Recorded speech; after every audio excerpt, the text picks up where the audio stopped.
नमस्कार विद्यार्थी मित्रांनो, स्वागत करतो मी संतोष तुम्ही सगळ्यांचं आपल्या जनरल सायन्सच्या डिस्कशन व्हिडिओजमध्ये. हे जे व्हिडिओज आहेत आपण 6वी पासून 10वी पर्यंत जे काही जनरल सायन्स आहे ते आपण डिस्कस करतो व्हिडिओच्या माध्यमातून. हा आपला 8वीचा व्हिडिओ आहे. 8वीच्या याच्या देखील आपण काही व्हिडिओ बनवले होते, तर तुम्ही आधी ते व्हिडिओ बघून घ्या. किंवा जी लोक हाच व्हिडिओ सुरुवातीला बघतात त्यांसाठी सूचना आहे की अगदी 6वी पासूनचे सगळे व्हिडिओ आहेत तुम्ही त्याच्या क्रमाने बघितले तर तुम्हाला गोष्टी समजायला फार इझी जातील. त्यामुळे तुम्ही तो व्हिडिओ जे आहेत ते सुरुवातीपासून बघायचे. याची एक आपण सेपरेट प्लेलिस्ट बनवली आपल्या चॅनलवरती. त्या प्लेलिस्ट मध्ये तुम्हाला अगदी लेक्चर 1 पासून आता जे काय तुमचं चालू असेल त्या लेक्चर पर्यंत तुम्हाला सगळे लेक्चर जे आहेत ते क्रमाने बघायला मिळतील. ठीक आहे ना. दुसरी सूचना अशी आहे की तुम्ही व्हिडिओ बघत असताना थोडीशी क्वालिटी इम्प्रूव्ह करा. म्हणजे व्हिडिओची बघतो आपण की खाली तुम्हाला दिसेल बाय डिफॉल्ट सेटिंगमध्ये 144p तुम्हाला दिसतं. ते थोडंसं इम्प्रूव्ह केलं तुम्हाला काय की ज्या स्क्रीनवरती ज्या गोष्टी असतील तुम्हाला त्या अजून क्लिअर कट बघायला मिळतील. आणि व्हिडिओ जो आहे तो पोर्ट्रेट मोडमध्ये बघा, जेणेकरून तुम्हाला एक्सपिरियन्स जो आहे या गोष्टींचा तो चांगला आहे तुमच्या. ठीक आहे. या गोष्टी फक्त फॉलो करा आणि लगेच आपण काय करू की आपल्या 8वी विज्ञानाचा हा 4था किंवा 5वा पार्ट असेल आपण काय करू की डिस्कशन घेऊ. आपण अगदी डिटेलमध्ये आपण सगळ्या फॅक्ट्स आणि सगळ्या कन्सेप्ट काय करतो की डिस्कस करतो आपण. ठीक आहे ना. सो व्हिडिओ सुरुवात करू आपण. सर व्हिडिओ सुरुवात करण्याची फक्त एक छोटीशी अनाउन्समेंट आहे. 2023च्या एंडला किंवा 24च्या सुरुवातीला बघतो आपण की पोलीस भरतीची अनाउन्समेंट होऊ शकते. फार मोठी पोलीस भरती निघणार आहे. आणि जी लोक पोलीस भरतीची तयारी करतायत किंवा करू इच्छित आहेत त्यांच्यासाठी बघतो आपण की विद्या प्रबोधिनी मार्फत आपण एक बॅच अनाउन्स करतोय. ही जी बॅच आहे ती ऑनलाईन आणि ऑफलाईन अशा दोन्ही स्वरूपात असेल. ऑनलाईनची बॅच आहे ती रेकॉर्डेड फॉर्मॅटमध्ये असेल. म्हणजे तुम्ही घरी बसून तुमच्या सोयीने काय करू शकता की बॅच आहे तुमच्या कन्व्हिनियंटने बघू शकता. जशी ही युट्यूबचे लेक्चर्स आहेत त्याचप्रमाणे तुम्हाला काय मिळतील की रेकॉर्डेड ह्या सगळ्या विषयांची तयारी करून घेणारे लेक्चर्स मिळतील. त्याचबरोबर जे लोक ऑफलाईन साठी इच्छुक असतील त्यांसाठी ऑफलाईन देखील बॅच आपण विद्या प्रबोधिनीच्या कोल्हापूर कॅम्पसमध्ये कंडक्ट करणार आहोत. तर तुम्ही जर इंटरेस्ट असाल, आता बॅचची वैशिष्ट्य आपण मेन्शन केलेत की तर सगळी तज्ञ मार्गदर्शक टीम तुम्हाला याच्यात बघायला मिळेल. खाली बघतो आपण की प्रत्येक विषयाला वेगळी फॅकल्टी आपल्याला आहे. जवळपास सगळा सिलेबस आपण इथे कव्हर करणार. तुम्हाला ज्या टेस्ट असतील त्या टेस्ट तुमच्या घेतल्या जातील. भरपूर असे टेस्ट घेऊ आपण. त्याचबरोबर जे स्टडी मटेरियल आहे ते स्टडी मटेरियल प्रिंटेड फॉर्म मध्ये मिळणार आहे. दोन्ही बॅचेस म्हणजे ऑफलाईन असेल किंवा ऑनलाईन असेल दोन्ही ठिकाणी बघतो आपण की सेम गोष्टी आपल्याला डिलिव्हर करायला मिळतील. तुम्ही जर इंटरेस्ट असाल तर खाली तुम्हाला ऑफलाईन बॅच साठी एक नंबर दिसतो इथं. मी नंबरवर तर पुन्हा तुमच्यासाठी सांगतो इथं. एकच मिनिट. हा नंबर जो आहे तो 95 45 38 71 61 हा ऑफलाईन बॅचचा एन्क्वायरी नंबर आहे. आणि ऑनलाईन साठी बघतो आपण की 72 49 56 61 67 या दोन्ही नंबरवर तुम्ही कॉल करून या बॅचची एन्क्वायरी करू शकता. ठीक आहे. चला आपण आपल्या आजच्या व्हिडिओला सुरुवात करूया. ठीक आहे. टॉपिक जो आहे 10 नंबरचा टॉपिक आहे. टॉपिकचं नाव आहे पेशी आणि पेशी अंगकी. आता परत मी सांगतो, पुन्हा टॉपिक रिपीट झाला. पाठीमागच्या व्हिडिओमध्ये बऱ्याच वेळेला हा टॉपिक जो आहे तो येऊन गेलेला आहे. 2-3 वेळा बघतो आपण की हा टॉपिक येऊन गेला असेल. आता पुन्हा हा टॉपिक येतोय आणि आपण माझं वारंवार बोलल्याप्रमाणे की प्रत्येक वेळी काय होतं की टॉपिक मध्ये काय ना काय नवीन ऍडिशन आपल्याला बघायला मिळतात. ह्यामध्ये काय नवीन ऍडिशनल ती बघून घेऊ आपण. ठीक आहे ना. तर इथे बघतो आपण की पेशी रचना डिस्कस केलेली आहे आणि पेशीमध्ये बघतो आपण की पेशीचं बेसिक स्ट्रक्चर जे आहे ते आपण पाठीमागच्या काही व्हिडिओमध्ये डिस्कस केलं होतं. आता इथं काही जे थोडेसे ऍडव्हान्स मुद्दे असतील ते आपण डिस्कस करतोय. आपण पहिला जो भाग आहे तो म्हणजे पेशीचे भाग, पार्ट्स ऑफ सेल. त्यामध्ये पहिला मुद्दा तो म्हणजे पेशी भित्तिका, सेल वॉल. याच्याविषयी पण डिस्कशन आपलं झालेलं आहे. काय मुद्दे आपण लास्ट टाइम बोलतो. नवीन काय मुद्दे बघा आपण. शैवाल, कवक आणि वनस्पती पेशी भोवती आढळते. समजलं का. पहिला मुद्दा, पहिली फॅक्ट महत्वाची की पेशी असेल त्या पेशीच्या भोवती म्हणतो आपण की काय असते की पेशी भित्तिका असते, सेल वॉल ज्याला म्हणतो आपण. ही सेल वॉल कुठल्या पेशींच्या भोवती आढळते इथं मेन्शन केलं आपण. कोण कोण आहे. शैवाल आहे, अल्गी ज्याला म्हणतो आपण, कवक म्हणजे फंगस आणि वनस्पती पेशी. प्राणी पेशींच्या भोवती पेशी भित्तिका आपल्याला काही बघायला मिळत नाही, लक्षात ठेवा. ठीक आहे ना. नेक्स्ट इथं म्हणलं पेशी भित्तिका मूलतः सेल्युलोज व पेक्टिन या कर्बोदकांपासून बनलेली असते. नीट लक्षात ठेवा. हे तुमच्या एक्झामला काय करतात की अशा प्रकारच्या गोष्टी फॅक्च्युअल डेटा विचारतात की जी पेशी भित्तिका आहे ती बनते कशापासून, तर एक तर सेल्युलोज किंवा पेक्टिन नावाची काय ती कर्बोदके आहेत यांच्यापासून काय बघतो आपण ती बनते. आवश्यकतेनुसार लिग्निन, सुबेरिन, क्युटिन अशी बहुवारिके पेशी भित्तिकेत तयार होतात. बहुवारिके म्हणजे कळतं ना. बहुवारिके म्हणजे काय की हेच जे तुमचे जे पॉलिमर म्हणतो आपण थोडक्यामध्ये, हेच तुमचे काय की जे सेल्युलोज असतील, पेक्टिन असतील, नंतर त्याचे बघतो आपण की असंख्य ज्यामुळे की मोलिक्युल्स एकत्र येऊन तुमचे जे बनतं त्याला काय म्हणतो आपण बहुवारिके. त्याला काय नाव देतो आपण लेग्निन, सुबेरिन आणि क्युटिन. ही नावं देखील काय करा की लक्षात ठेवा तुमचं. पुढचं आहे प्रद्रव्य पटल किंवा पेशी पटल, ज्याला आपण प्लाझ्मा मेम्ब्रेन म्हणतो का सेल मेम्ब्रेन म्हणतो आपण. काय आहे तर पेशी भोवती असणार काय की एक पातळ, नाजूक, लवचिक असं काय की आवरण आहे, लक्षात ठेवा. ठीक आहे ना. हे बनते कशापासून बघा. याचं देखील स्ट्रक्चर दिलेलं आहे. कसं बनते बघा. स्पुरिल मेदाच्या 2 थरांमध्ये मिसळलेले प्रथिनचे रेणू अशी काय की त्याची रचना असते. काय म्हटलं बघा, नीट समजून घ्या. काय म्हटलंय, स्पुरिल मेद असं त्याचं स्ट्रक्चर आहे. त्याचे काय की 2 थर आहेत वेगवेगळे, 2 त्याचे काय की वेगवेगळे तुमचे लेयर्स असतील. त्यांच्यामध्ये मिसळलेले काय की प्रथिनांचे रेणू, प्रथिन म्हणजे काय ना प्रोटीनचे रेणू म्हणजे म्हटलं बघा. फॉस्फोलिपिड्स म्हणजे 2 फॉस्फोलिपिडचे काही लेअर असतील आणि याच्यामध्ये काय असेल तुमचं प्रोटीन तुमचं असेल. हे स्ट्रक्चर काय करा की नीट लक्षात घ्या कशाचं आपल्या, तर प्रद्रव्य पटल किंवा पेशी पटलाचं. पुढे म्हणले, प्रद्रव्य पटल काही ठराविक पदार्थांना ये जा करू देते तर काही पदार्थांना अटकाव करते, म्हणून त्याला निवडक्षम पारपटल सिलेक्टिव्ह परमिएबल मेम्ब्रेन म्हणतात. हे फार महत्वाचं आहे. सेल वॉल जी होती ते सेल वॉलला अशा प्रकारचं काही तुमचं फंक्शन आपल्याला दिसत नाही. ती कशी असते की फ्रीली परमिएबल असते, त्यातनं काही आत येऊ शकतं आणि काही बाहेर जाऊ शकतं. तिचं काम काय, फक्त प्रोटेक्शन देणं त्याचं काम. पण जे प्रद्रव्य पटल आहे, पेशी पटल जे ते म्हणतो आपण की फॉस्फोलिपिड्स आणि कशापासून म्हणजे तुमच्या प्रोटीन पासून पडले, आणि ते कसलं आहे तर ते सिलेक्टिव्ह परमिएबल आहे म्हणजे निवडक्षम पारपटल आहे. म्हणजे त्याचा अर्थ काही आवश्यक गोष्टी ज्या असतील सेलसाठी आतमध्ये त्यांनाच ते आतमध्ये प्रवेश देत, प्लस सेलमध्ये ज्या गोष्टी नको असतील त्यांना काय करेल ते बाहेर सोडण्याचं काम करेल. ठीक आहे ना. असं जे काही काम करते त्याला काय म्हणतो आपण, निवडक्षम पारपटल. आय गेस सगळे मुद्दे याच्यावरचे तुमचे क्लिअर असतील. आपण पुढच्या पार्टला जाऊ. ठीक आहे. नेक्स्ट इथं काही मुद्दे घेतले बघा. आता जे आपण मुद्दा डिस्कस केलता की निवडक्षम पारपटल, त्याला अनुसरून काय बघतो आपण की काही मुद्दे. ठीक आहे ना. काय मुद्दे बघा, तर पेशीची ऊर्जा वापरून चालणाऱ्या क्रिया. महत्वाचा पॉईंट म्हणजे पेशी काय करते, तिची काही जी ऊर्जा आहे त्याच्यामध्ये असणारी त्या ऊर्जेचा वापर करून काही क्रिया पार पडते. कुठल्या क्रिया आहेत त्या, पहिली क्रिया आहे म्हणजे पेशीय भक्षण, ज्याला आपण एंडोसायटोसिस म्हणतो आपण. म्हणजेच काय, अन्न किंवा इतर पदार्थ गिळंकृत करणं. म्हणजे बाहेरचे जे काही गोष्टी असतील, अन्न असतील किंवा इतर गोष्टी असतील त्या जर सेलमध्ये घ्यायच्या असतील, हे करण्यासाठी पेशीला काय करायला लागतं की तर ऊर्जा खर्च करायला लागते. दुसरं काय, पेशी उत्सर्जन म्हणजे परत तेच की टाकाऊ पदार्थ ते पेशीला बाहेर टाकायचे असतील तर यासाठी पण तिला काय लागतं की ऊर्जा वापरून या गोष्टी कराव्या लागतात. आणि दुसरा मुद्दा तुमचा की पेशीची ऊर्जा न वापरता घडणाऱ्या क्रिया. बघा, पेशीय भक्षण म्हणजे एंडोसायटोसिस आणि पेशीय उत्सर्जन म्हणजे एक्झोसायटोसिस, या 2 क्रिया अशा आहेत की ज्या करण्यासाठी पेशीला काय लागते की स्वतःची ऊर्जा खर्च करावी लागते. आणि आता जो आपण क्रिया बघणार आहे त्या क्रिया कशा तुमच्या, तर या करण्यासाठी पेशीला कोणत्याही प्रकारची ऊर्जा खर्च करण्याची आवश्यकता नाहीये. कुठल्या क्रिया आहेत या, पहिल्या म्हणजे विसरण, ज्याला आपण काय म्हणतो डिफ्युजन.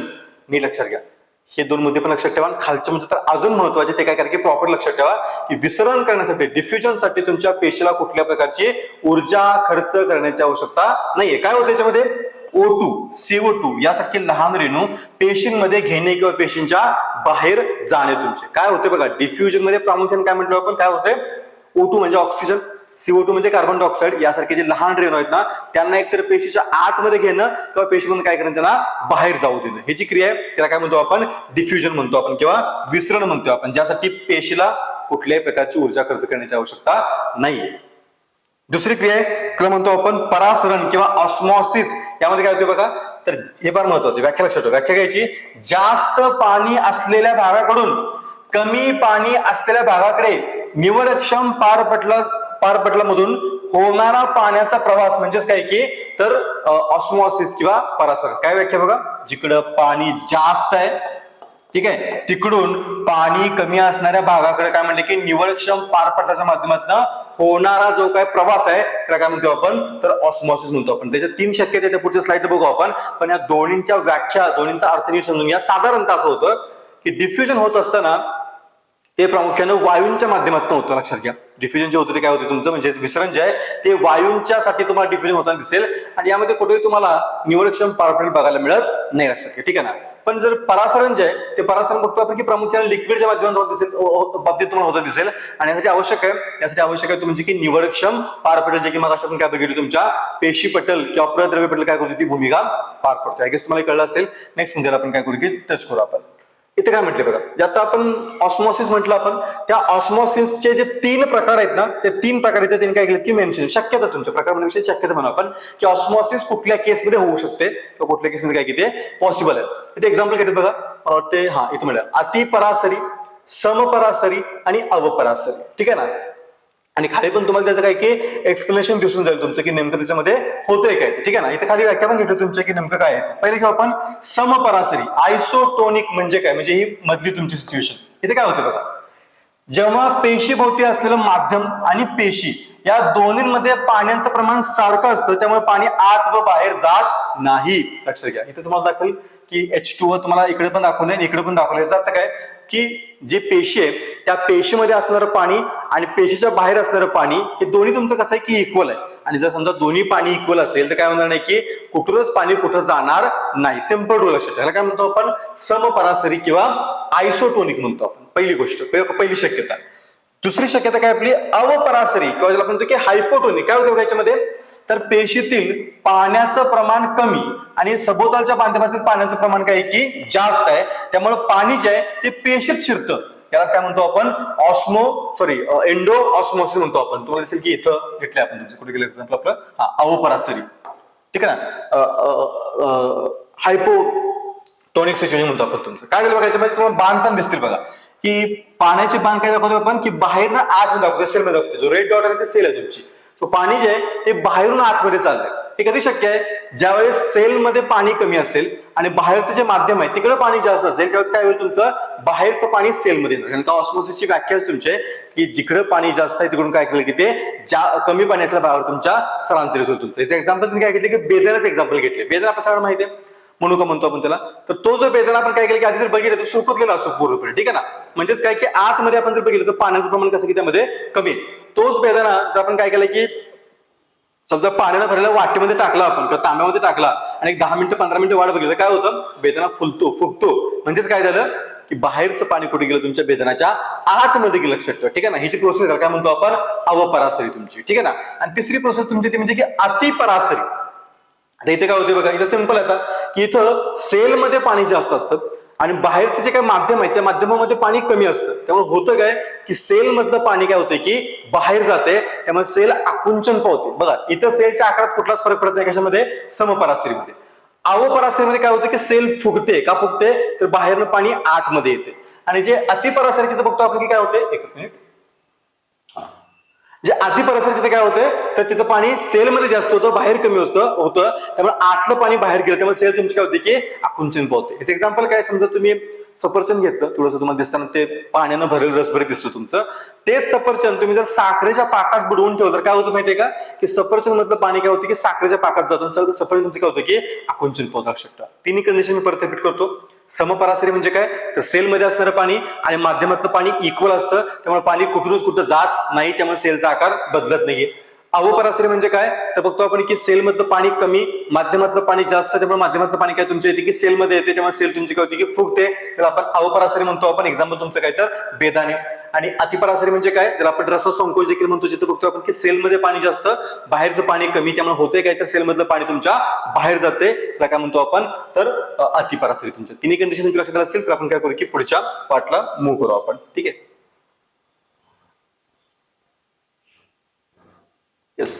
नेक्स्ट काय बघा तर पुढचा जो भाग आहे पेशीचा तो केंद्रक. अगेन मी बोलल्याप्रमाणे की केंद्रकाविषयीचे पण काही मुद्दे आपण काय केले डिस्कशन मध्ये घेतले होते. काही मुद्दे आपण इथे बघू. आपण काय काम करतो तर पेशीच्या सर्व चयापचय क्रिया आणि पेशी विभाजन फार महत्वाचं. लक्षात घ्या. चयापचय म्हणजे आपण म्हणतो की मेटाबॉलिझम तुमच्या सेलचं तर ते कंट्रोलमध्ये ठेवतो. प्लस जोडेल काय म्हणतो आपण तर पेशी विभाजन फार महत्वाचं आहे. एका पेशीपासून 2 पेशी तयार होणं तुमचे. ठीक आहे ना. म्हणजेच काय तर रिप्रोडक्शनचा जो काय पार्ट म्हणतो आपण तुमचा किंवा बाकीच्या गोष्टींची ग्रोथ होणं आपण तुमचं हे जे काय आहे ना याच्यावरती पण बघतो आपण तुमचं नियंत्रण कोणाचं केंद्रकाचं नियंत्रण आहे. त्याचबरोबर जनुकांच्याद्वारे अनुवंशिक गुणांचं काय करणे की संक्रमण पुढच्या पिढीकडे करणं. म्हणजे तेच ना एक्झॅक्ट कॉपी तयार झाली पाहिजे तुमच्या की भाई जसे पॅरेंट्सचे गुण आहेत तर म्हणजे आंब्याचं झाड आहे ना तर त्यापासून जो काय आंबा तयार होईल त्यामध्ये जे काही सीड असेल ना त्याला आपण आंबेच लागले पाहिजे. सो त्याच बघतो आपण की जेनेटिक जे गुणधर्म आहेत ते पुढच्या पिढीमध्ये ट्रान्सफर होणं गरजेचं आहे. ते देखील काम तुमचं कोण करतंय की हेच केंद्र करण्याचं करतोय तुमचं. ठीक आहे ना.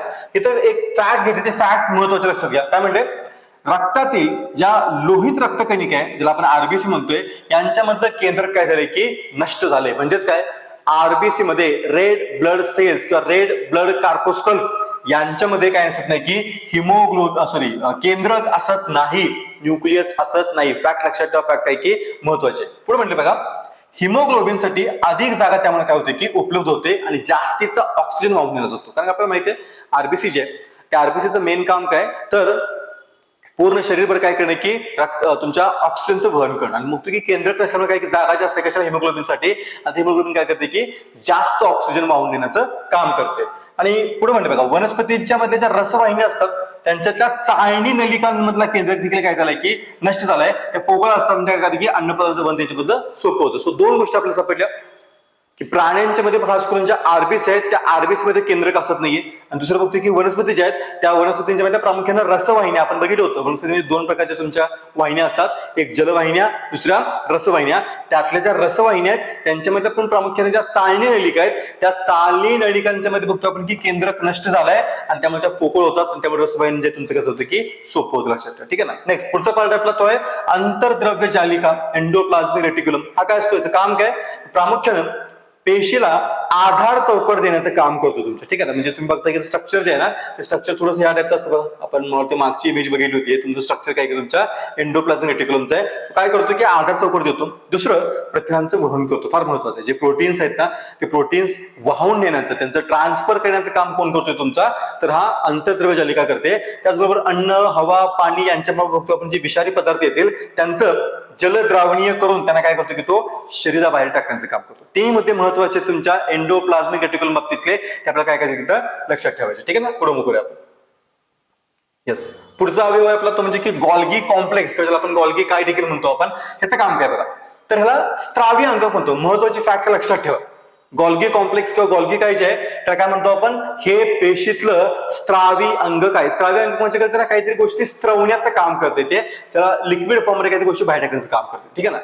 बघा काय करते, तर पेशीत संश्लेषित झालेली विकर, प्रथिन, वर्णके इत्यादी पदार्थांच्या मध्ये बदल घडवून त्यांची विभागणी करणे, त्यांना पेशीमध्ये किंवा पेशीबाहेर अपेक्षित ठिकाणी पोहोचणे फार महत्वाचं काम. काय काय बघा, तर पेशीत संश्लेषित तयार झाले. लक्षात ठेवा. पेशीमध्ये तयार झालेले कोण कोण, विकर, एन्झाइम्स, प्रोटीन्स म्हणजे प्रथिन आणि वर्णके म्हणजे म्हणतो आपण की प्लास्टिड ज्याला म्हणतो आपण, तुमचे हे जे आहेत त्यांना काय करणे की त्यांच्यामध्ये आवश्यक ते बदल घडवणं. कारण त्या शेवटी कसं आहे की जिथं ज्या प्रकारचं प्रोटीन पाहिजे आहे, जिथं ज्या प्रकारचे एन्झाईम पाहिजे आहे, त्या दृष्टीला काय करणं की तयार करणं आणि इच्छित स्थळी त्याला काय करणं की पोहोचवणं, हे काम तुमच्या कोणाचं आहे, तर गॉल्गी कॉम्प्लेक्स आहे. पुढे म्हणजे बघा रिक्तिका व स्त्रावी पिटिका यांची काय करणे की निर्मिती करणं. रिक्तिकांचं काम पुढे आपण डिस्कस करू आपण. आणि त्याचबरोबर काही स्त्रावी पिटिका असतील त्यांची निर्मिती करणं. त्याचबरोबर पेशीभित्तिका, प्रद्रव्य पटल आणि लयकारिका यांच्या निर्मितीमध्ये देखील बघतो आपण की तुमच्या गॉल्गी कॉम्प्लेक्स काय की रोल महत्वाचा आहे. कोणाकोणाच्या, पेशीभित्तिका, प्रद्रव्य पटल आणि लयकारिका यांच्या निर्मितीमध्ये पण तुमच्या काय की गॉल्गी कॉम्प्लेक्सचा रोल महत्वाचा आहे. नेक्स्ट पुढे बघतो आपण की पुढचा अवयव आपला लयकारिका, ज्याला लायझोझोम म्हणतो आपण. काय हा काम काय याचं, तर हा रोग प्रतिकारक यंत्रणा म्हणून काम करतो तुमच्या सेलमधला. की सेलमध्ये समजा एखाद्या जीवाणूचा किंवा विषाणूचा हल्ला झाला असेल तर त्या जीवाणू विषाणूला नष्ट करण्याचं काम तुमचं कोण करतो, तर हा लायझोझोम करतो. नेक्स्ट पुढे यालाच काय म्हणतात, त्याला म्हणतात उद्ध्वस्त करणारे पथक किंवा सुसाइड बॅग देखील म्हणतात. खाली मिळते बघा तुमचं. ठीक आहे ना.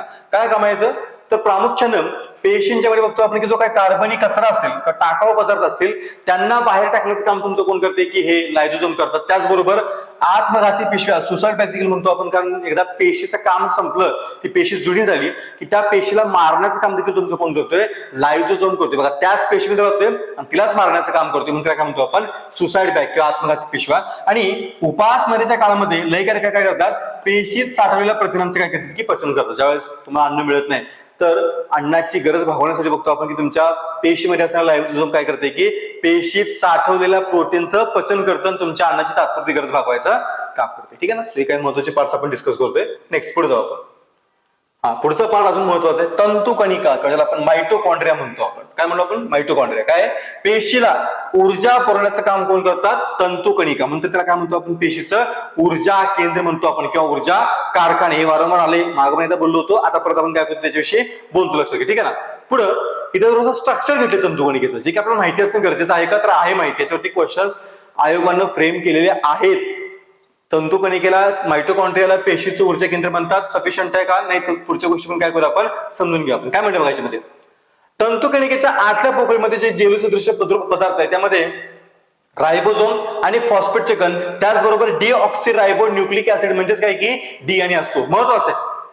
तिन्ही मुद्दे महत्वाचे आहेत. काय म्हणतो आपण की तंतुकणिकेची जी आतली पोकळी आहे आणि जो जेलीसारखा टाईप त्यामध्ये जो काही स्ट्रक्चर आहे त्याच्यामध्ये असतंय काय काय, त्यामध्ये आहे काय काय, त्यामध्ये रायबोझोम्स आहेत. रायबोझोमचं मेन काम काय, तर प्रोटीन सिंथेसिस मध्ये काय काय तुमचे रायबोझोम मदत करतात. दुसरं फॉस्फेटचे कण आहेत तुमचे. आणि काय याच्यामध्ये, तर डीएनए. बघा डीएनए असणारा अजून एक काय सापडला, पेशी अंगक सापडला. पहिला केंद्रक होता, नंतर हरित लवक होती, आता काय सापडला आपल्याला, तर तंतुकणिका सापडली की ज्याच्यामध्ये काय की स्वतःचा डीएनए आहे. प्रश्न पडू शकतोय की पेशी खालीलपैकी कोणत्या पेशी अंगकांच्या मध्ये स्वतःचा काय असतो की डीएनए असतो, तर आपल्याला ते माहिती असतं पाहिजे कोण कोण आहे, केंद्रक आहे, त्याचबरोबर हरित लवक आहेत आणि आता कोण तुमचं आलं तंतुकणिका ज्यांच्यामध्ये काय की स्वतःचा डीएनए आहे. पुढं इथं म्हणते बघा त्याच्यामध्ये डीएनए काय करतील ते स्वतःच प्रोटीन स्वतः तयार करू शकतील. त्याचबरोबर तंतुकणिका पेशीतील कर्बोदके आणि मेद विकरांचं सायन काय करतात की ऑक्सिडीकरण करते आणि या प्रक्रियेमध्ये बघतो आपण की ऊर्जा मुक्त होतील. काय म्हणतो आपण एटीपी म्हणतो आपण. सो थोडक्यात समजून घ्या.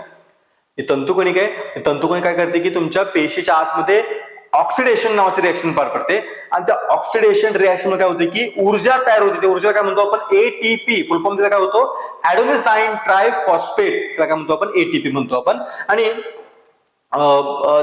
त्या ऊर्जा रूपात आपण साठवतो आपण. प्राणी पेशीपेक्षा वनस्पती पेशीतील तंतुवाणी संख्या कशी असते की कमी असते. नीट लक्षात घ्या काय म्हणले तर फॅक्ट महत्वाचे आहे. प्राणी पेशींपेक्षा वनस्पती पेशीतील तंतुवाणी संख्या कशी असते की कमी असते. म्हणजेच काय तर प्राणी पेशींच्या मध्ये मायटोकॉन्ड्रिया कसे असतात की संख्येनं जास्त असतात. नेक्स्ट इथे एटीपीचं काम केलं. एटीपी हे ऊर्जा समृद्ध काय की संयुग आहे आणि त्याचा वापर कुठं होतं तर ऊर्जा वापरून आपण प्रथिन कर्बोदके मेद यांचं काय करतो की संश्लेषण करत असतो तुमचं. ठीक आहे ना. पुढे काय घ्यायचं बघा. लोहित रक्तकणिकेमध्ये तंतुकणिका नसतात. परत एक मुद्दा आपण मग आपण काय बघितलं लोहित रक्तकणिका म्हणजे आरबीसी ज्या होत्या त्या आरबीसी मध्ये काय नव्हता तर केंद्रक नव्हता. ठीक आहे ना. आता परत एक मुद्दा आला बघा. काय मुद्दा आला की आरबीसी मध्ये काय नसतात तंतुकणिका देखील नसतात. त्यामुळे काय करतात त्या पेशीचा ऑक्सिजन ते वाहून नेतात स्वतःसाठी वापरत नाही. का वापरत नाही का तसं आहे बघा. इथं आपण डिस्कस केलं आता की ज्या तंतुकणिका आहेत त्या तंतुकणिकांच्या मध्ये रिएक्शन कुठली होते तर ऑक्सिडेशन रिएक्शन होते. आणि ऑक्सिडेशन रिएक्शन म्हणजे काय जिथं ऑक्सिजन ऍड केला जातो त्याला आपण ऑक्सिडेशन रिएक्शन म्हणतो आपण. मग जर समजा आरबीसी मध्ये तंतुकणिका असतं काय झालं असतं तर आलेला ऑक्सिजन त्यानेच वापरला असता जे की तिथं काही नाही की ऍक्सेप्टेड नाहीये. त्याने तो ऑक्सिजन काय केला पाहिजे की तुमच्या शरीरभर पसरवला पाहिजे. म्हणून त्यांच्यामध्ये काही नाही की तंतुकणिका नाही. लक्षात. ठीक आहे ना. पुढे मग करूया आपण.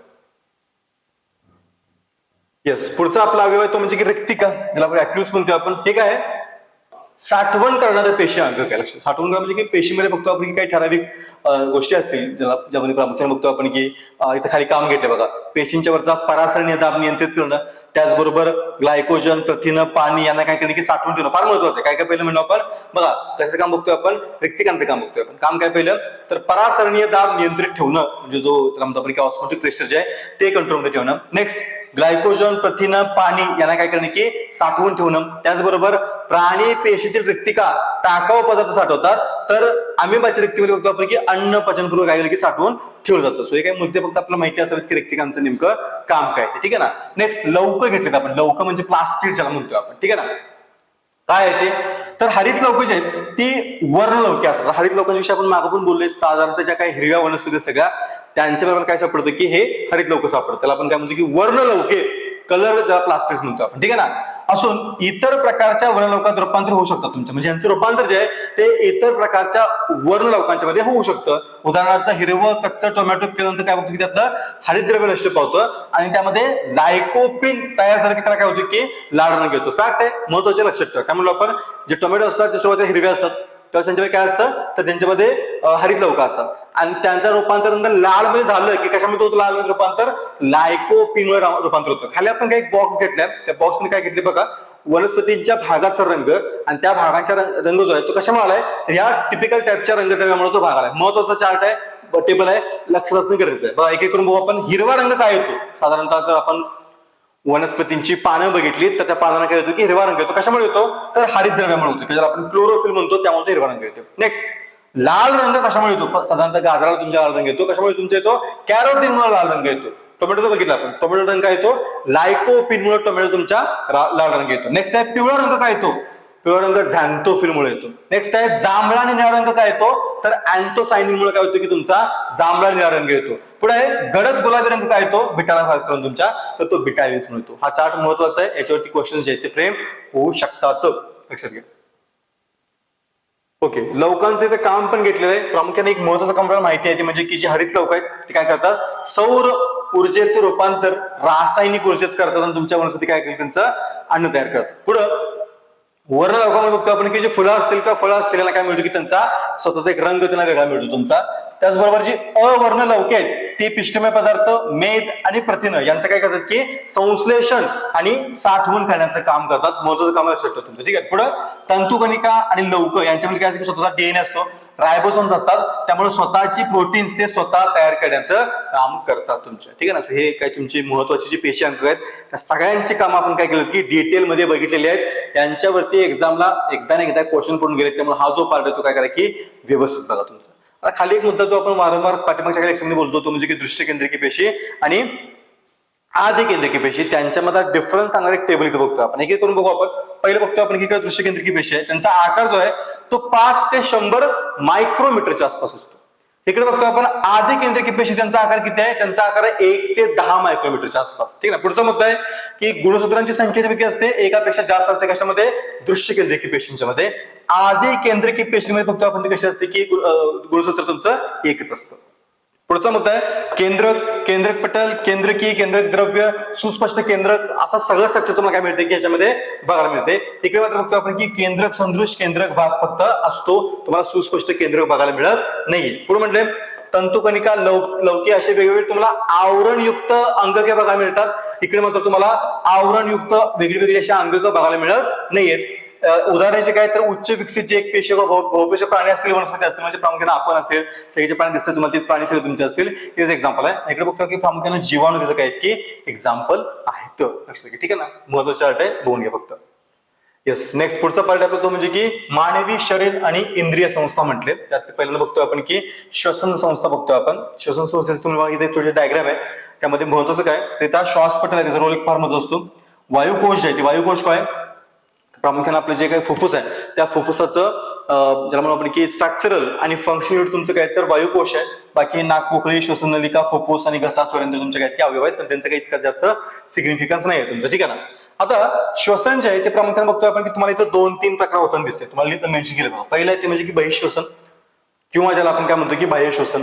दुसरं आहे तुमचं अंतश्वसन आणि तिसरं आहे आपलं काय की पेशी श्वसन. तीनचा अर्थ काय करू का आपण समजून घेऊ आपण की श्वसनाची क्रिया नेमकी पार कशी पडते, ठीक आहे ना. वरती काय म्हणते बघा, बहिश्वसन जे आहे त्यामध्ये काय होते बघा, मुळातच काय की श्वासाची व्याख्या फार इंटरेस्टिंग आहे की जिथं म्हणतो आपण की काय होणं की नाकावाटे श्वास घेणं म्हणजे हवेतला ऑक्सिजन आतमध्ये घेणं, त्याचा वापर करून जे जटिल अन्न पदार्थ आहेत त्या जटिल अन्न पदार्थांचं काय करणं की सिंपल म्हणजे साध्या अन्न पदार्थांच्या मध्ये रूपांतर करणं, ही क्रिया म्हणजे काय असते की श्वसन असं लक्षात ठेवा. म्हणजे श्वासामध्ये फक्त श्वास आतमध्ये घेणं आणि बाहेर सोडणं एवढंच नाहीये, तर पुढची पण क्रिया त्यामध्ये काय करतो आपण इन्क्लूड करतो, ज्यामध्ये कॉम्प्लेक्स फूड मटेरियलचं रूपांतर काय करतो आपण सिम्पलर फूड मटेरियल मध्ये करतो. आपण प्रोसेस समजून घेऊ आपण. पहिलं काय बहिश्वसन किंवा बाह्य श्वसन, त्यामध्ये काय येतं, त्यामध्ये श्वास घेणं येतं, म्हणजे नाकावाटे काय करतो आपण की श्वास जो आहे तो आतमध्ये घेतो आणि श्वास नलिकेद्वारे आपण काय करतो तो फुफ्फुसापर्यंत पाठवतो. उच्छ्वास म्हणजे काय तर श्वास सोडणं, म्हणजेच काय फुफ्फुसामध्ये घेतलेला काय तुमचा हवेचा जो काय ऑक्सिजन असेल तो आपण आतमध्ये घेतो, त्याचबरोबर इतर जे वायू असतील इतर वायू काय करतो आपण बाहेर टाकतो उच्छ्वासामध्ये. कारण का आपण होते की जी हवा आपण इनहेल करतोय त्या हवेमध्ये काय काय आहे, त्या हवेमध्ये नायट्रोजन आहे, त्या हवेमध्ये कार्बन डायऑक्साईड आहे, त्यामध्ये ऑक्सिजन आहे. मग आपण काय करतो की ज्यावेळेस इनहेल करतो आतमध्ये घेतो तसे सगळे वायू घेतो, सगळे वायू गरजेचे नाहीत. मग आपण काय करतो किंवा श्वास टाकतो, काय करतो की जो नायट्रोजन घेतला तो नायट्रोजन आपण बाहेर टाकून देतो, कार्बन डायऑक्साईड घेतलेला आपण बाहेर टाकतो, प्लस आपल्या बॉडीमध्ये तयार झाला पण काय करतो की कार्बन डायऑक्साईड आपण बाहेर टाकून देतो, आणि जो ऑक्सिजन घेतला तो काय करतो आपण आतमध्ये तुमच्या रक्तामध्ये पाठवून देतो, लक्षात ठेवा, ठीक आहे ना. सो ही जी क्रिया आहे त्याला काय म्हणतो आपण बहिश्वसन म्हणतो आपण, की फुफ्फुसा वाटे श्वास आतमध्ये घेणं आणि तो श्वास काय करणं की तुमचा न वापरला श्वास तुमचं बाहेर सोडणं, या क्रियेला काय म्हणतो आपण तर बहिश्वसन म्हणतो आपण.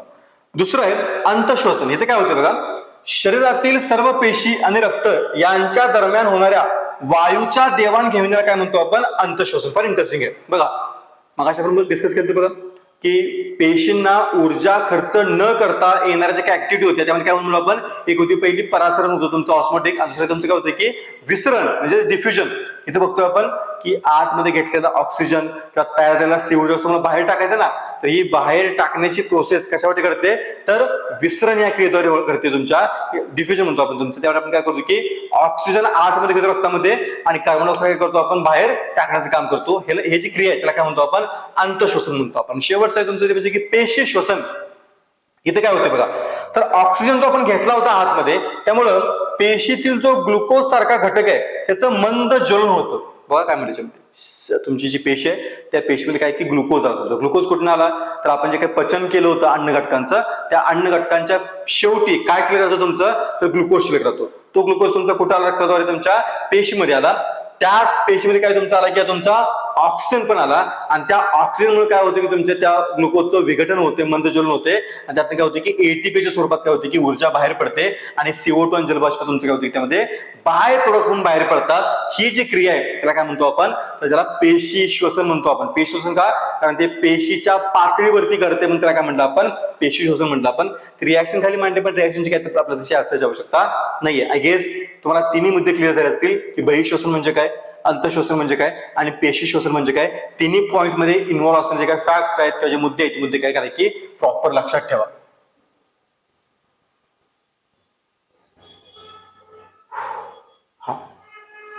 आता इथे काय मुद्दे घेतले बघा, की फुफ्फुसांमध्ये होणारी जी काय वायूंची देवाणघेवाण आहे ती होते कशी, लक्षात ठेवा. ठीक आहे ना.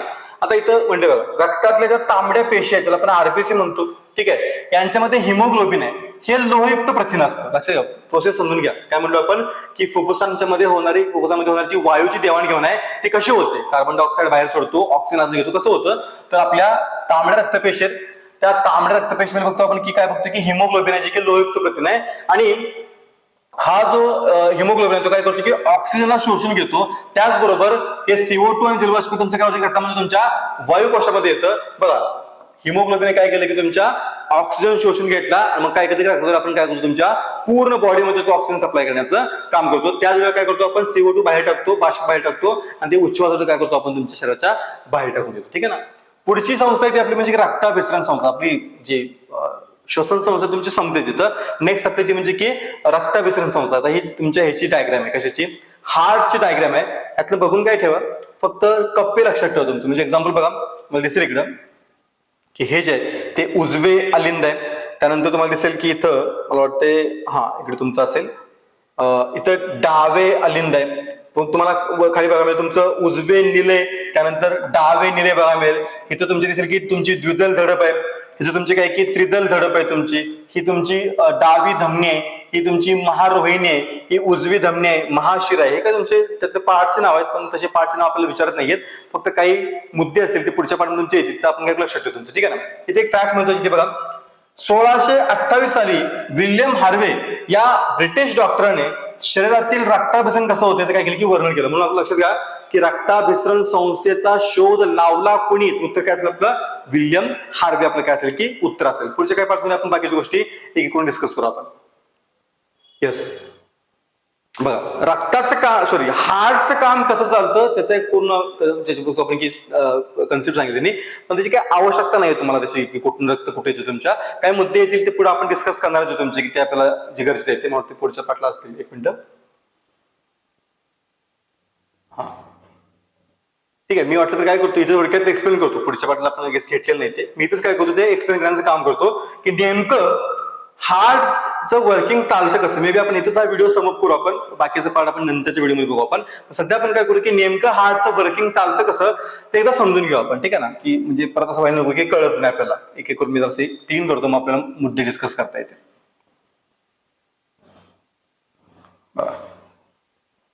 ठीक आहे, हे मानवी हृदय आहे. आपल्या सगळ्यांना माहिती आहे की मानवी हृदय जे आहे, त्या मानवी हृदय किंवा रक्ताभिसरण संस्था जे आहे त्यामध्ये 2-3 गोष्टी येतात. पहिले तुमचे येते की मानवी हृदय येतं, दुसरे येतं रक्त, तिसरे येतं आपली रक्तवाहिन्या. 3 गोष्टी तुमच्या काही रक्ताभिसरण संस्थेचा मेन पार्ट असते. ठीक आहे ना. त्यातलं पहिलं आपण काय बघतोय की जे स्नायुयुक्त पंप आहे त्याला काय म्हणतो आपण की हृदय म्हणतो आपण. तर त्या हृदयाचं काम जे आहे तुमच्या रक्ताभिसरण संस्थेमध्ये फार काही की महत्वाचं आहे. ठीक आहे ना. ते काम चालतं कसं थोडक्यात काय करू आपण समजून घेऊ. याच्यावरती डायरेक्ट क्वेश्चन फ्रेम नाही होणार, पण तरी आपल्याला ते माहिती असावं की नेमकं काम चालतंय कसं रक्ताचं तुमचं. ठीक आहे ना.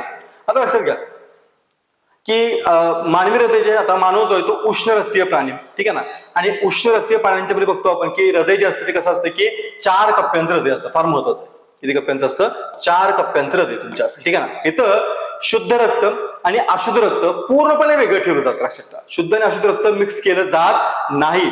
आता शुद्ध आणि अशुद्ध म्हणजे काय लक्षात घ्या, ज्या रक्तामध्ये ऑक्सिजन मिक्स केलेलं आहे त्याला काय म्हणतो आपण शुद्ध रक्त, आणि ज्या रक्तामधला ऑक्सिजन युज केलेला आहे म्हणजे वापरला गेलाय त्याला काय म्हणतो आपण अशुद्ध रक्त म्हणतो आपण. सिंपल लक्षात ठेवा तुमचं. ठीक आहे ना. आता होतं काय बघा शब्द. ठीक आहे ना, की इकडच्या बाजूला बघतो आपण की हा जो वरचा पार्ट आहे तुमचा, त्या वरच्या पार्टला काय म्हणतो आपण की अलिंद म्हणलो आपण. खालच्या पार्टला काय म्हणतो आपण तुमचं निलय म्हणतो आपण. आता काही लोकांना मराठी नाव माहिती असेल, काही लोकांना काय की इंग्लिश नाव माहिती असेल तुमच्या, की ऍट्रियम आणि वेंट्रिकल तुमची, पण तुमची सोयी लक्षात ठेवा नाव तुमची काय. ठीक आहे ना. मी आता आहे ते नाव काय करतो इथे युज करतो आपण. ठीक आहे ना. बघा, इथं तुम्हाला दिसेल की 3 मेन तुम्हाला दिसतील की गोष्टी आहेत तिथं. एक मी थोडस क्लीन करतो तुम्हाला. इथं दिसेल तुम्हाला बघा ऊर्ध्व महाशीर, त्यानंतर इथं खाली मेन्शन केले का नाही केलं तुमचं, इथं तुमच्या असेल ते काय असेल तर अधो महाशीर. एकच मिनिट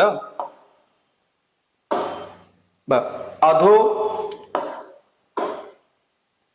हा हा पण इथे घेतो अधो महाशीर. बघा कुठले कुठले इथे तुम्हाला मेन्शन केलं बघा ऊर्ध्व महाशीर, दुसरे अधो महाशीर आणि तिसरे परी हृदय शिर. बघा 3 शिर आहेत तुमच्या मेन. कुठल्या कुठल्या? परी हृदय शिर, दुसरे अधो महाशीर आणि तिसरे ऊर्ध्व महाशीर. बघा 3 शिरांचं काम काय बघा, त्या 3 शिरा शरीराच्या वेगळ्या वेगळ्या भागांकडून रक्त जमा करतात आणि ते हृदयामध्ये घेऊन तुमच्या येतात. काय बोलतोय कळते का? या 3 शिरा काय करतात की शरीराच्या वेगळ्या वेगळ्या भागात रक्त गोळा करतात आणि तुमच्या हृदयामध्ये तुमचे घेऊन येतात. तुमच्या कुठलं कुठलं काय काम करतं बघा, ही जी अधो महाशीर आहे ना ती काय करते, शरीराचा जो खालचा भाग आहे प्रामुख्यानं हृदयाच्या खालचा त्या भागात रक्त गोळा करते आणि ती हार्टमध्ये घेऊन येते. ही जी ऊर्ध्व महाशीर आहे ती काय करते, हा जो हार्टचा वरचा भाग आहे ना तिथनं रक्त गोळा करते आणि काय करते तुमच्या हार्टमध्ये घेऊन येते. ठीक आहे ना.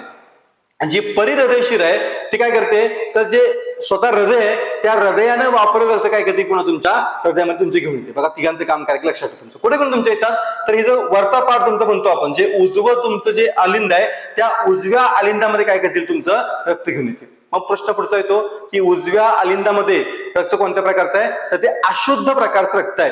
समजून घ्या, हृदयाचा उजवा भाग त्या उजव्या भागामध्ये रक्त कोणत्या प्रकारचं आहे, तर ते अशुद्ध प्रकारचं रक्त आहे. लक्षात घ्या. का अशुद्ध रक्त आहे, कारण ते शिरांच्या मार्फत आले आणि प्लस कसं आहे ते, तर ते वापरलेलं रक्त आहे. कोणी वापरलेलं, शरीराच्या विविध भागाने वापरलेलं रक्त आहे. त्यामुळे त्यातला ऑक्सिजन सप्लाय म्हणजे कसं आहे की अशुद्ध रक्त. लक्षात ठेवा. ठीक आहे ना. कुठं आलं, तुमच्या उजव्या निलयामध्ये आलं.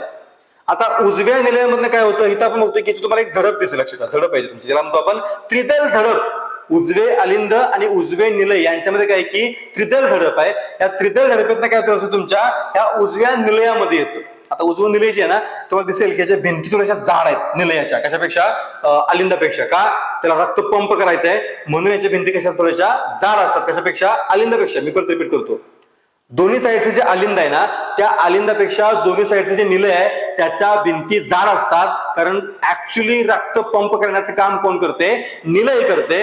अलिंदाला रक्त पंप करण्याची आवश्यकता नसते. म्हणून अलिंदाच्या भिंती कशा थोड्याशा पातळ आहेत आणि निलयाच्या भिंती कशा थोड्याशा जाड आहेत. बघा काय झालं, 3 शिरांच्या माध्यमातून रक्त तुमचं कुठं आलं, तर उजवं जे तुमचं अलिंद आहे त्या उजव्या अलिंदामध्ये रक्त आलं. रक्त कुठल्या प्रकारचं आहे, रक्त अशुद्ध प्रकारचं आहे. मध्ये बघतो आपण की त्रिदल नावाची झडप आहे, त्या झडपेत रक्त काय तुमच्या की खाली आलं. खाली कुठं आलं, उजव्या निलयामध्ये तुमच्या रक्त आलं. आता झडप काय, झडपेचा अर्थ की ती एका साईडनं ओपन होईल, दुसऱ्या साईडनं अपोजिट साईडनं ओपन होणार नाही. का, कारण हे जे रक्त आहे ते पुन्हा माघारी जाऊन चालणार नाही. आता रक्त इथं आलं, इथून काय होतं बघा, इथून बघतोय आपण की एक, ज्याला म्हणू आपण की एक इथं दिसेल तुम्हाला, हे ओपनिंग दिसतं बघा, इथं तुम्हाला बाण पण दिसेल तुमचा. या बाणेमधनं इथं बघतो आपण की एक निळा पाईप बाहेर पडली तुमची. ठीक आहे ना. ही काय, ही धमनी आहे. लक्षात घ्या, ही काय धमनी आहे. लक्षात घ्या, कुठली धमनी आहे ही, तर ही फुफ्फुस धमनी आहे. हिचं नाव काय, फुफ्फुस धमनी. बघा लक्षात घ्या, काय करते ही फुफ्फुस धमनी, तर इथं जे तुमचं उजवं निलय होतं त्या उजव्या निलयामध्ये रक्त जे आहे ते कुठे घेऊन तुमच्या, तर ती फुफ्फुसाकडे घेऊन जाते. लक्षात घ्या. बघा मजा, काय झालं, ह्याचं नंतर पुढे याचा पॉईंट येणार आहे त्यामुळे लक्षात घ्या. काय केलं, फुफ्फुस धमनीने काय केलं, तुमच्या हृदयाकडनं जे अशुद्ध रक्त होतं कशामध्ये, उजव्या निलयामध्ये, त्या उजव्या निलयामधलं अशुद्ध रक्त काय केले की ते फुफ्फुसाकडे घेऊन गेले तुमच्या. कशासाठी, तर फुफ्फुस काय करते, तर नाकावाटे श्वास आतमध्ये घेतोय, श्वास तुमच्या फुफ्फुसामध्ये येतोय. त्या श्वासामध्ये काय, ऑक्सिजन आहे. आणि आपण बघतो की ह्या रक्तामध्ये काय नव्हतं, ऑक्सिजन नव्हता. तर त्या नसलेल्या ऑक्सिजन तुमचा काय की रक्तामध्ये ऍड करण्यासाठी आपण काय केलं, रक्त तुमच्या फुफ्फुसाकडे घेऊन गेलो. समजतं कितीपर्यंत, हा पाठ लक्षात घ्या तुमच्या. ठीक आहे ना. सो एकदा फुफ्फुसामध्ये ते जे डीऑक्सिजनेटेड ब्लड होतं तर आपण काय केलं, आता ऑक्सिजनेटेड ब्लड मध्ये कन्वर्ट केलं आणि मग हे ऑक्सिजनेटेड म्हणजेच काय, ऑक्सिजन युक्त ब्लड जे होतं त्याला पुन्हा काय करतो आपण, या हृदयाकडे घेऊन येतो. ते जे काय आहे ते कोण असते, ते असते तुमची फुफ्फुस शिर. लक्षात घ्या, कोण असते तुमची फुफ्फुस शिर. हे पुढे येणार आहे, लक्षात ठेवा. ही फुफ्फुस शिर काय करते, फुफ्फुसाकडनं ऑक्सिजन युक्त रक्त तुमच्या काय करते की पुन्हा हृदयाकडे घेऊन येते. आणि हृदयामध्ये आपण काय करतो त्याला तुमच्या, तर डाव्या अलिंदामध्ये सोडतोय. कुठं सोडलं तिथे त्याला रक्ताला डाव्या आलिंदामध्ये. आता पुन्हा मुद्दा आला की डाव्या आलिंदामध्ये रक्त कुठल्या प्रकारचं आहे, तर इथं रक्त शुद्ध प्रकारचं आहे. लक्षात घ्या. इथून तर रक्त तुमचं काय होईल तुमच्या, तर डाव्या निलयामध्ये जाईल. इथं तुमची काय की मध्ये द्विदल झडप आहे, त्या द्विदल झडपेला पास करून म्हणून शुद्ध रक्त काय होते की तुमच्या तर डाव्या निलयामध्ये येते. डाव्या निलयामधून बघतोय आपण की तुमची काय होते की महाधमनी बाहेर पडते किंवा महारोहिणी तुमची काय होती की बाहेर पडते. ते दाखवले बघा तुमच्या, त्याला 3 ओपनिंग दाखवली तुमची. ही जी महाधमनी आहे ती कुठून बाहेर पडते तुमच्या डाव्या निलयामधनं. आणि या महारोहिणी मार्फत किंवा महाधमनी मार्फत हे जे रक्त आहे ना, शुद्ध रक्त, ते पूर्ण शरीरभर आपण काय करतो की पसरवण्याचं काम करतो तुमच्या. अशा प्रकारे काय होतं की आपल्या रक्ताचं काम चालते. लक्षात ठेवा. ठीक आहे ना. आय गेस तुम्हाला हे काम समजलं असेल. काही लोकांना समजलं नाही तर तुम्ही व्हिडिओ तुम्ही जर असं बॅकवर्ड करून पुन्हा एकदा बघून घ्या, काम समजून तुम्हाला. तर काही लोक की ठीक आहे गरज नाही याची, तुम्ही त्याला स्किप करू शकता. कारण काही वेळी तसे डिरेक्ट क्वेश्चन जे आहेत ते येत नाहीत की काम कसं चालतंय. ते पण आपल्याला माहिती असावं की हृदयाच्या कुठल्या 4 कप्पे आपण म्हणतो ना, त्या 4 कप्प्यांच्या पैकी कुठल्या कप्प्यांमध्ये काय की कसं रक्त आहे ते आपल्याला फक्त माहिती असावं. यासाठी मी काय केलं की हा पार्ट तुम्हाला थोडासा एक्सप्लेन करून सांगितलं. तुमच्या स्टेबलमध्ये हा दिलेला नाहीये, पण तरी पण आपण तो एक्सप्लेन करून बघितलं. ठीक आहे ना. सो या व्हिडिओमध्ये आपण इथंच थांबूया, कारण का मग काही गोष्टी तुम्हाला ओव्हरडोस होऊन जाईल. जो पुढचा पार्ट आहे, ऍक्च्युअली पुढचा पार्ट फार महत्वाचा आहे. तिच्या धमनी आणि शिरा आहेत त्यांचं काम, त्याचबरोबर रक्ताचं कॉम्पोजिशन, हे पार्ट आपण काय करू की पुढच्या जो व्हिडिओ असेल त्या व्हिडिओमध्ये आपण डिस्कशन घेऊ आपण तुमच्या. ठीक आहे ना. सो व्हिडिओ आवडले असेल लाईक करा, काही डाऊट्स तुम्ही कमेंट बॉक्समध्ये मेन्शन करा आणि तुमच्या मित्रांच्या व्हिडिओ काय करा की शेअर करा. थँक्यू व्हेरी मच मित्रांनो.